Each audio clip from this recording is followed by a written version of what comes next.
aging. Unfortunately, developing new aches and pains is a normal part of aging. Some pain can be a mild annoyance, while others can be debilitating and interfere with your life. It's important to pay attention to any pain you may be experiencing and report it to your doctor to determine the cause. Some pain may result from injury and only require time and rest. And some can be caused by diseases that only worsen over time. So one such disease is rheumatoid arthritis. So let's take a deeper dive into rheumatoid arthritis. Hi there, my name's Morgan. I'm going to be your nurse today. Let me just go ahead and shut this door and give us some privacy.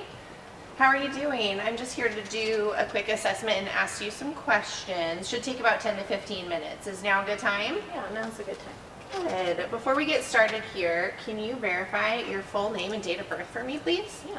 My name's Ruby Allen, 21496. Excellent. Thank you. What brings you in today, Ruby?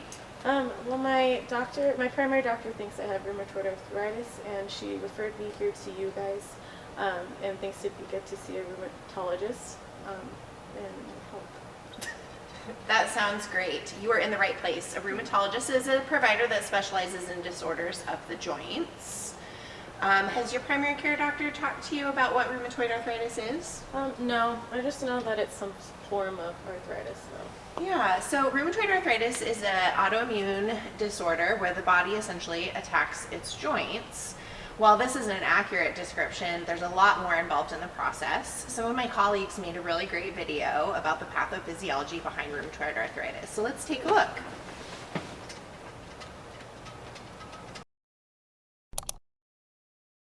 What is rheumatoid arthritis? This is a diagram of a basic synovial joint. Between these two bones, we see a space filled with synovial fluid and bordered by articular cartilage and synovial membrane. In rheumatoid arthritis, an unknown trigger prompts dendritic cells, also known as antigen-presenting cells, into action. The APCs will activate helper T cells, which secrete cytokines. The release of cytokines activates white blood cells, including monocytes and macrophages, to move into the joint space. This causes inflammation. Monocytes and macrophages promote inflammation by secreting interleukins, tumor necrosis factor, and metalloproteases. And at the same time, T cells are also triggering B cells to change into plasma cells, which release an autoantibody called rheumatoid factor. This entire process results in chronic inflammation that causes the synovial membrane to hypertrophy or increase in size. Tendons and ligaments become stretched, and cartilage and bone will be eroded, causing pain and eventually loss of function. Rheumatoid arthritis isn't limited to the joints, but can actually have systemic inflammatory effects.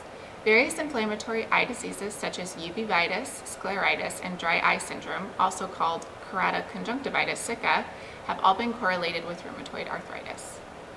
Uveitis results from inflammation along the entire uveal tract, which is the iris, choroid, and ciliary body, whereas with scleritis, just the sclera becomes inflamed. In dry eye syndrome, the lacrimal gland becomes inflamed, causing a decrease or absence of tears. Another manifestation of rheumatoid arthritis is the thickening and discoloration of the nails, called yellow nail syndrome. While the exact mechanisms aren't well understood, it's believed that yellow nail syndrome results from lymphedema, which is also a possible effect of rheumatoid arthritis. In lymphedema, a partial or complete blockage in the lymphatic systems inhibit lymph movement, causing swelling, pain, tingling, and reduced function of the affected body part. Rheumatoid arthritis has also been known to cause pericarditis, a condition where the membrane surrounding the heart, the pericardium, becomes inflamed, causing fluid buildup. If enough fluid builds up, it can actually constrict the heart and hinder its ability to fill with blood. Without treatment, the heart can become permanently scarred. Those with rheumatoid arthritis will typically present with symmetrically painful, swollen joints, likely in the fingers, hands, and wrists. Fever, fatigue, decreased appetite, and a general feeling of discomfort can also be seen. To joint discomfort is often worse after periods of rest, but improves throughout the day. As the disease progresses, more joints are involved, such as the knees, hips, and feet.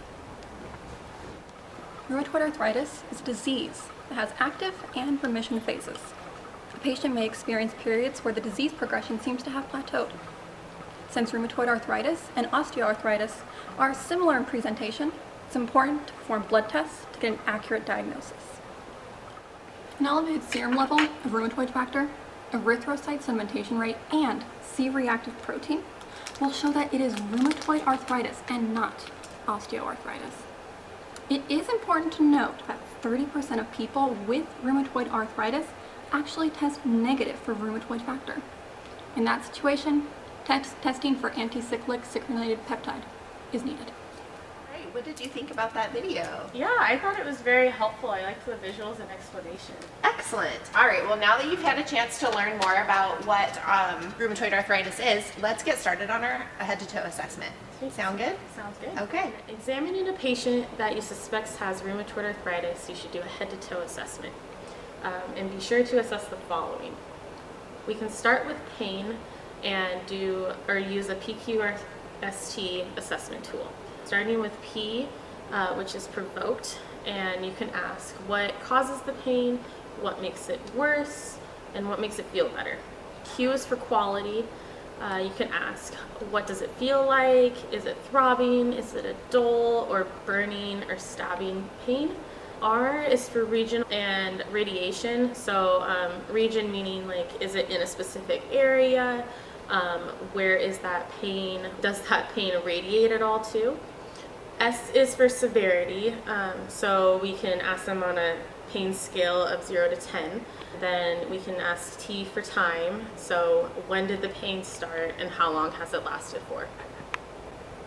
Next, you can inspect and palpate all joints, paying particularly attention to the hands and the wrists, checking for swelling, tenderness, and any deformities, such as swan neck or ulnar deviation. And then we're also going to check for a fever, because a low-grade fever can be an identifier for rheumatoid arthritis. So when testing our joints, we can test the strength and range of motion, assessing for any deficits. And so that can look like doing like your windmills like this, going forwards and backwards, and making sure you're bending at all of those joints to see if your patient is feeling any pain or discomfort. Another part of the body we can assess is the spine, so checking for any abnormal curvature. For example, there could be kyphosis, lordosis, or even scoliosis. Additionally, to help diagnose rheumatoid arthritis, x-rays can help visualize and assess the level of the affected joint or joints that has received. Additionally, they will test your white blood cell count, rheumatoid factor, erythrocyte sedimentation rate, C-reactive protein, and anticyclic citrulinated peptide, also known as CCP.